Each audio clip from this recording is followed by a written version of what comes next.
Joined by Hofstra coach Seth Tierney and student athletes Ryan Tierney and Michael Altman following a 14-6 victory over LIU. Coach, just open it up with a statement on today's victory.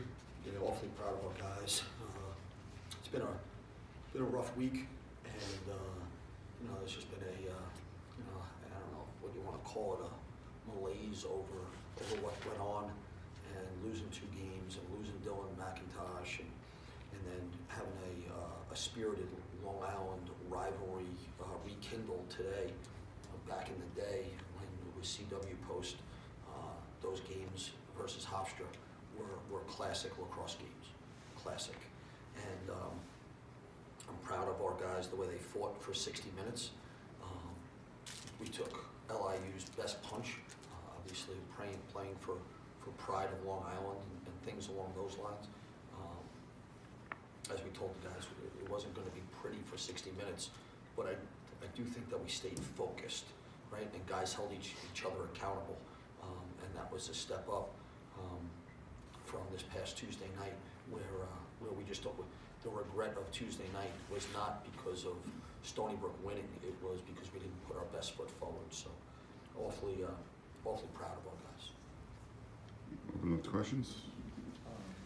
You mentioned how you took LIU's best punch or whatever. That kind of started in the fourth quarter, and you guys really responded. They start off the run, you really responded strongly. Just touch on. Yeah, no, I think we went down. We're down 3 goals, maybe, and if we just considered the fourth quarter a game, and the guys had made a pack of trying to win all 4 quarters, right? And that's the only guarantee in life that you're going to win a lacrosse game.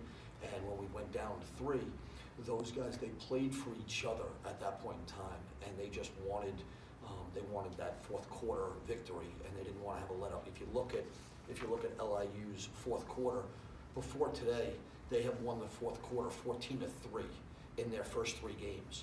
So the fourth quarter meant something to us, and so again, awfully proud of the way they competed. Again, it wasn't pretty at times, but it's lacrosse and it's Turnpike, and as long as we grind it out, then we'll be fine, and we'll enjoy this for a couple hours, and then we'll start watching Ohio State.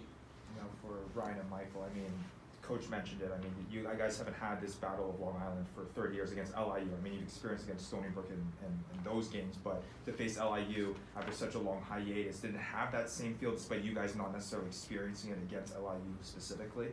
Yeah, I mean, any team from Long Island wants to beat the other team from Long Island because that's where the recruits are going to go.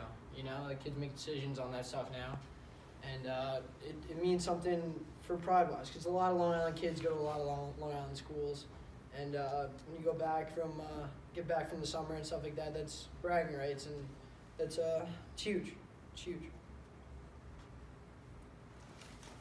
Coach, LIU had 22 turnovers. 8 of them were forced. That's a season high for your opponents. Can you just talk about what was clicking defensively for your team today? Yeah, I mean, I'll speak first, and I'm going to let Michael talk about it. But sometimes the definition of defense for a coach is different than a player. We're just looking for people to run with people. Sometimes you get in trouble because you just want to turn the ball over. It looks cool. There's a highlight and there's a reward for it. I get it. But there was a bunch of possessions today where we just sat down and we played their strong hands. And you know what? We checked, but we checked at the right times. Now in that lapse, we started to slide to some weak hands.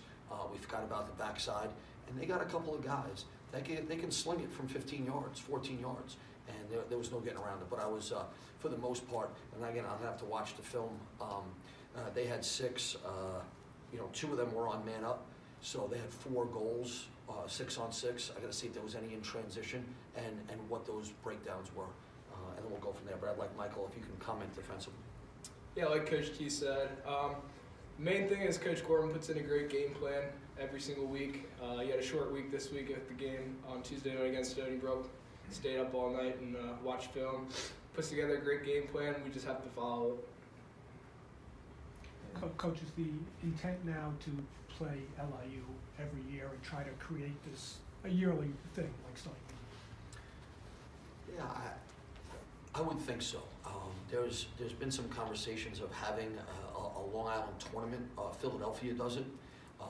We're trying to find the dates and the willingness from all the Long Island schools, including St. John's.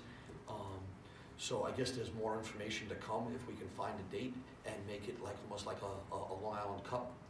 And I think that would be great for Long Island lacrosse. I do. I think that would, it'd be great for the 4 teams. It would be great for the fans, the little kids that are playing lacrosse.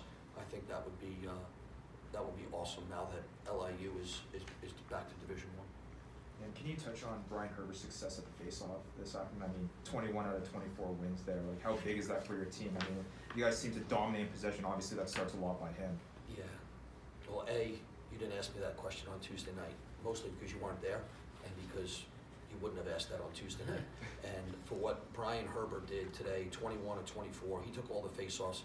And I think if you look up at these ground balls, 49 to 19, to be plus 30 in ground balls in a Division I game, those stats, they should feed into the score.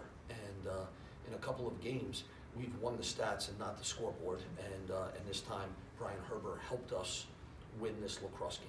He did, and I'm proud of him because I know that Tuesday night he's carried that with him since, and I'd like him to take it with us when we go to Columbus as well. Any other questions? All right, thanks guys. Thank you. Thank you.